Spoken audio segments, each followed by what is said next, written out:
Hello guys, কেমন আছেন? আশা করি সকলেই ভালো আছেন। বিশ্বাস বাড়ি কোয়েল পাখির খামার অ্যান্ড হ্যাচারি থেকে আপনাদের সবাইকে স্বাগত। যে ভাই পাখিগুলো অর্ডার করছেন উনি প্রায় চলে আসবেন কিছুক্ষণের মধ্যে, যার কারণে ওনার জন্য এই পাখিগুলো আগে আমরা প্যাকেট করে রাখতেছি। তো উনি আমাকে বলছে, ভাই আমি চলে আসবো কিছুক্ষণের মধ্যে, পাখিগুলো ধরেন। এই কারণে পাখিগুলো ধরে রাখছি। আর এই প্রতিটা ঝুড়িতে আমরা নিচে পেপার দিয়ে থাকি, পেপার না দিলে পাখির পায়ে সমস্যা হতে পারে।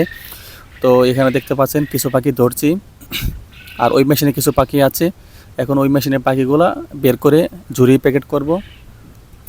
তো মেশিন খোলার সাথে নিচে কিছু পাখি বের হয়ে গেছিলো মনে হচ্ছে ওই সাইড দিয়ে, ঝুড়িতে কেটে লাফাই বের হয় নাকি বুঝি না, প্রতিবারই দেখি।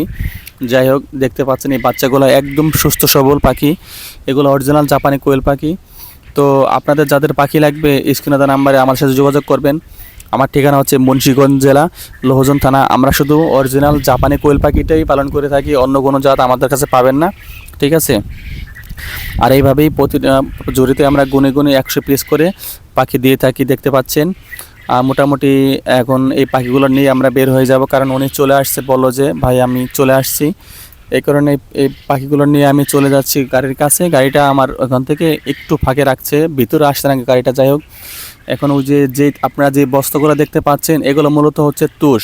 এটা অটো রাইস মিলের তুষ। এই তুষটা আমার কাছে পাবেন। অনেকে বলেন যে ভাই তুষ পাবো কোথায়? তুষটা আমি বিক্রি করে থাকি। আপনাদের যাদের যাদের তুষ লাগবে অবশ্যই আমার কাছ থেকে নিতে পারবেন। আর সকলেই ভালো থাকবেন। বাই।